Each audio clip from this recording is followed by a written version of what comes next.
사랑하는 성도 여러분, 먼저 주님께서 주시는 주님만이 주실 수 있는 평강이 우리 모든 성도님들에게 임하시기를 간절히 기도합니다. 코로나 바이러스로 인해서 지금 많은 사람들이 고통을 받고 있습니다. 빠른 속도로 질병이 전파되고 있고요. 계속해서 확진자가 늘어가고 있습니다. 급기야 뉴욕, 뉴저지 지역에 비상사태가 선포가 되었고, 뉴저지에는 저녁 8시 통금까지 시행되게 되었습니다. 마치 전시 상황을 방불케 합니다. 실제로 트럼프 대통령은 지금의 이 상황을 invisible enemy, 보이지 않는 적과 싸우고 있는 war, 전쟁이라고 그렇게 표현을 했습니다. 보이는 적이라면은 어떻게 해볼 텐데, 적이 보이지 않으니까 참 쉬운 전쟁이 아니라는 그런 뜻이죠. 정말로 어떠한 재난 상황으로 인해서도 주일 예배를 교회에 모여서 드리지 못한 적이 한 번도 없었는데 이번이 처음인 것 같습니다. 지난 2012년도 허리케인 샌디 때에도 주일 예배가 취소되지 않았었지요. 그런데 이번에 주일 예배를 교회에서 드리지 못하게 되었습니다. 그것도 상당한 기간 모이지 못할 것 같은 염려가 있습니다. 4월 둘째 주일이 부활주일인데 그때의 예배를 교회에서 드렸으면 참 좋겠습니다. 그런데 공립학교가 적어도 부활절이 지난 4월 20일까지 공립학교가 클로즈한다고 하니까 그때에 각 교회에서 모여서 부활절 예배를 드릴 수 있을런지 앞으로 상황을 좀 더 지켜봐야 할 것 같습니다. 이번 사태가 그만큼 심각하다는 그런 뜻이겠죠. 경제가 세계적으로 곤두박질을 치고 있습니다. 어느 경제학자의 설명에 의하면은 그동안의 경제는 나빠지다가도 또 올라가는, 또 나빠지다가 또 반등하는, 그래서 그 모양이 마치 이 W, 내려갔다가 다시 올라가고 내려갔다가 다시 올라가는 그러한 것이 보통인데요. 이번 상황은 그런 W형이 아니라 L형이다, 그렇게 표현을 했어요. L이라고 하는 것은 한번 떨어지면 그냥 올라가지 않는다. 언제 좋아질지 모르는 그런 형이다. 참으로 걱정스러운 그러한 표현이라고 생각을 합니다. 세계적인 경제 침체와 함께 지역 경제도 어려워지고 있지요. 모든 가게가 당분간 모두 문을 닫아야 되는 그런 지금 행정명령을 그런 우리 주에서 하고 있습니다. 뉴스를 보면은 모두 어렵다는 이야기들을 많이 하고 있습니다. 우리 교인들이 경제적으로 어려움을 당할 생각을 하니 마음이 참 무겁습니다. 조속히 이번 사태가 진정되기를 기도하며 또 간절히 바랍니다. 이러한 바람을 가지고 모든 것들이 빨리 진정되었으면 좋겠다라는 그런 바람을 가지고 기도하는 중에 하나님께서 다윗 왕 때에 있었던 성경의 한 이야기를 저에게 생각나게 해 주셨습니다. 문득 그 말이 생각이 나서 사무엘하에 있는 이 말씀을 한번 다시 보게 되었습니다. 그것은 무서운 전염병으로 인하여서 7만 명이나 죽는 그런 재난이 있었을 때의 이야기입니다. 이 재난의 시작은 다윗이 하나님께 범죄하였기 때문이라고 성경은 설명하고 있습니다. 그것은 다윗이 인구조사를 실시한 것이지요. 인구조사를 실시한 것 자체가 죄가 되었다는 말이 아닙니다. 다윗이 인구조사를 실시한 그 동기가 하나님 보시기에 옳지 않았었다라는 그런 말이죠. 다윗은 표면적으로 그렇게 말을 하지는 않았지만은 인구조사를 통하여서 자신이 갖고 있는 힘과 능력이 어느 정도인지를 알아보려고 했던 것입니다. 그동안은 하나님만을 의지하였었는데 이제 점점 자신이 갖고 있는 힘도 좀 과시해 보려고 하는 그런 마음이 은근히 생겼던 것 같습니다. 하나님은 다윗의 그러한 속마음을 훤히 아셨습니다. 하나님은 사람들의 속마음까지 꿰뚫어 보시는 전지전능하신 하나님이시기 때문이죠. 인구조사를 한 뒤에 다윗은 곧바로 자신의 잘못을 깨닫게 됩니다. 그리고는 하나님께 다음과 같이 잘못을 고백합니다. 내가 이런 일을 해서 큰 죄를 지었습니다. 그러나 주님, 이제 이 종의 죄를 용서해 주시기를 바랍니다. 참으로 내가 너무나도 어리석은 일을 하였습니다. 그러자 하나님은 선지자 가수를 통해서 다음과 같이 말씀하십니다. 나 주가 말한다. 내가 너에게 3가지를 내놓겠으니 너는 그 가운데 하나를 택하라. 그럼 내가 그대로 실행하겠다. 그렇게 말씀을 하시죠. 하나님께서 다윗에게 선택하라고 내준 3가지 옵션은 다음과 같은 것이었습니다. 첫 번째, 7년 동안 흉년이 들게 하는 것입니다. 두 번째, 다윗이 정치적으로 다시 어려움을 당해서 3년 동안 도망 다니는 그와 같은 것이었습니다. 세 번째가 3일 동안 나라 전체에 전염병이 퍼지게 하는 것이었습니다. 이 중에서 다윗이 선택한 것은 3일 동안 나라에 전염병이 퍼지는 그런 것이었습니다. 아마 다윗이 생각하기에 7년 동안 흉년을 겪는 것보다 3일이니까 그저 3일 견디면 되지 않을까, 그렇게 생각을 했던 것 같습니다. 그리고 3년 동안 자신이 정치적으로 어려움 때문에 도망을 다녀야 한다는 것은 생각하기도 싫었을 것입니다. 왜냐하면 과거에 다윗은 우리가 잘 알듯이 사울을 피하여서 오랜 세월 도망 다녀야 했기 때문입니다. 그때의 경험을 되풀이하고 싶지 않았을 것입니다.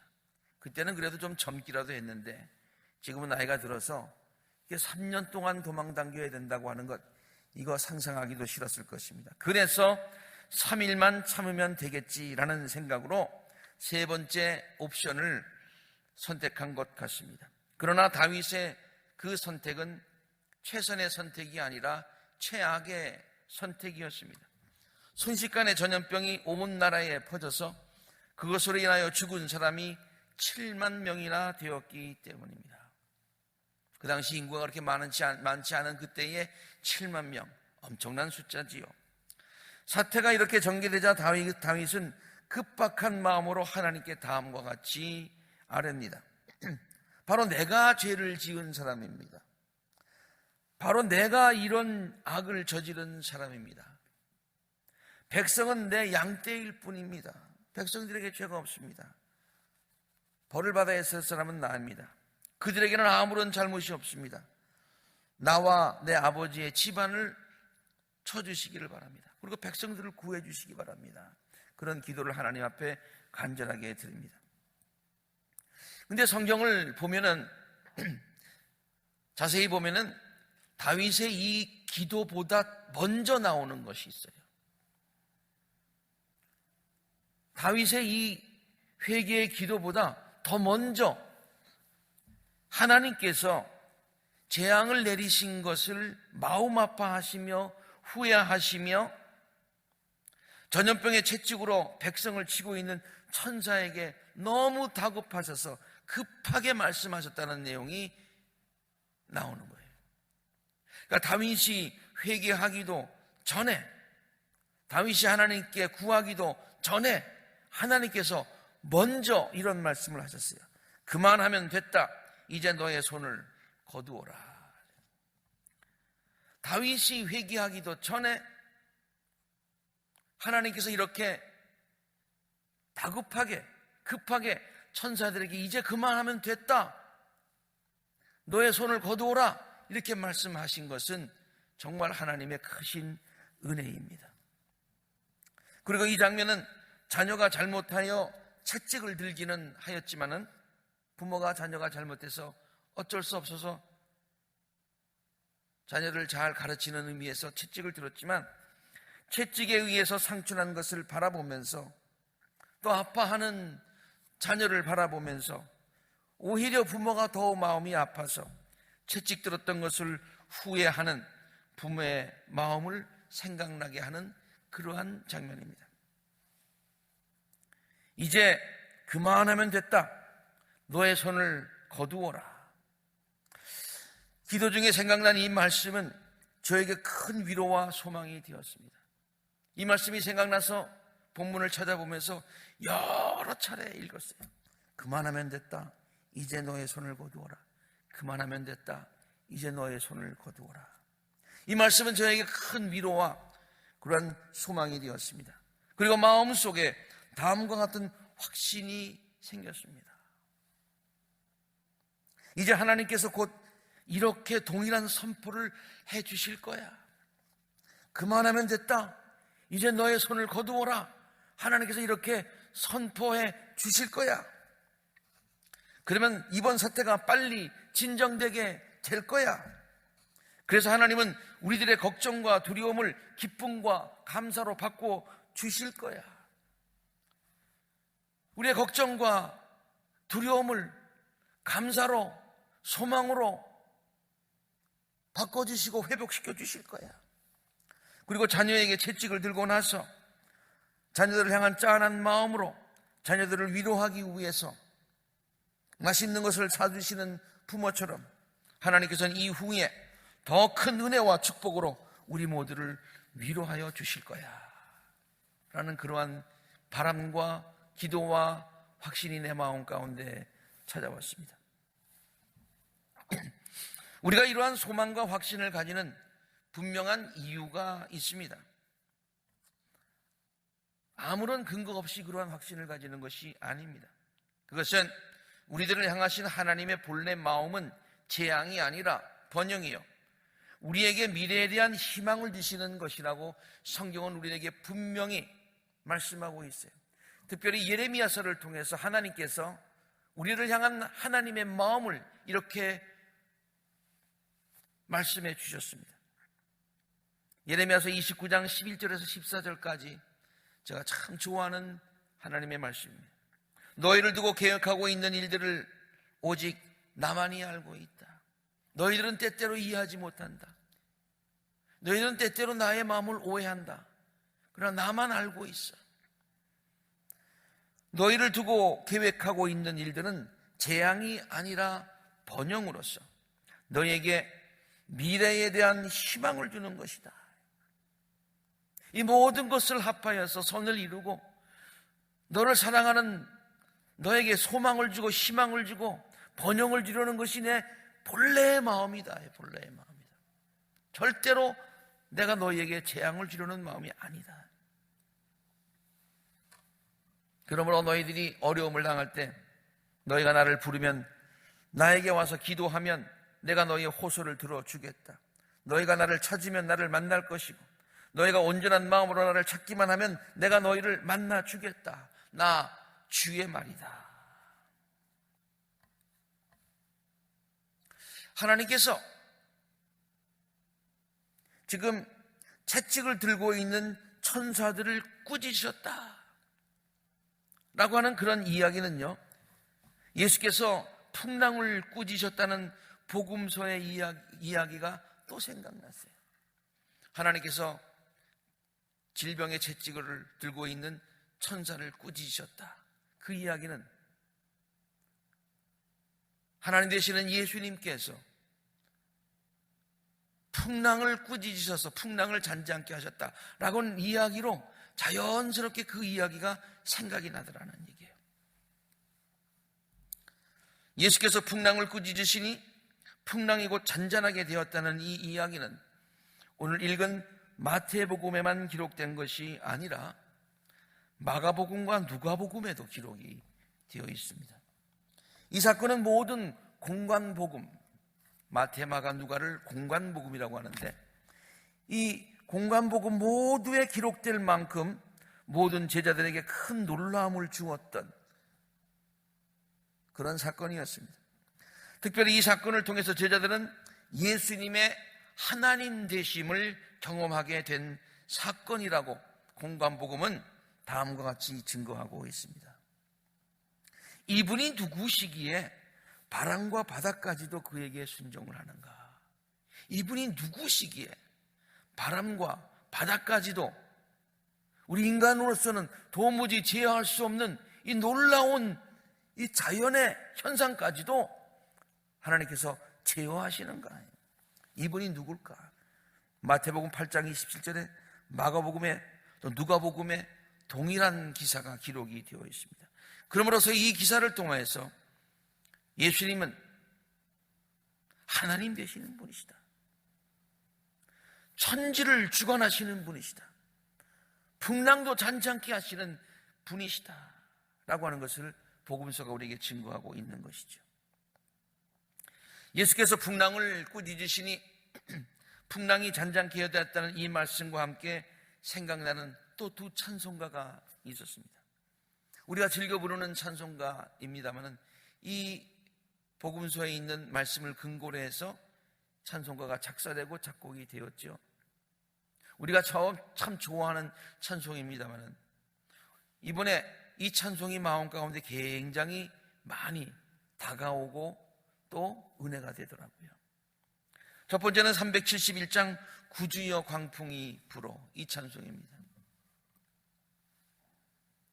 구주여 광풍이 불어 큰 물결이 일어나 온 하늘이 어둠에 쌓여 피할 곳이 없습니다. 우리가 죽게 된 것을 주님 돌아보지 않으십니까? 깊은 바다에 빠져든 때 주님 주무시려 하십니까? 응답해 주십시오. 우리를 도와주십시오. 그러니까 주님께서 일어나셔서 이제 이렇게 바다를 꾸짖으십니다. 큰 물결아, 큰 바람과 물결아, 잔잔해, 잔잔해. 사납게 뛰노는 파도나 저 흉악한 막이나 아무것도 주 편안히 잠들어 누신 배 뒤엎어낼 능력이 없도다. 주 예수 풍파를 꾸짖어. 그러니까 바다가 잔잔하게 되고 잔잔하게 돼요. 주 예수 풍파를 꾸짖어 잔잔해, 잔잔해. 이것을 우리의 삶 가운데 적용하면서 다음과 같이 고백합니다. 구주여 떨리는 내 마음, 저 풍랑과 같을 때가 있습니다. 내 마음이 이렇게 막 풍랑이 일 때가 있습니다. 불안에 쌓여서 풍랑이 일 때가 있습니다. 그때 주님 저를 붙들어 주시옵소서. 세상의 풍파가 나를 삼키려 하고 있습니다. 지금 죽게 되었습니다. 나를 돌아보시고 나를 구원해 주시기를 바랍니다. 큰 바람아 물결아 잔잔해, 잔잔해, 잔잔해.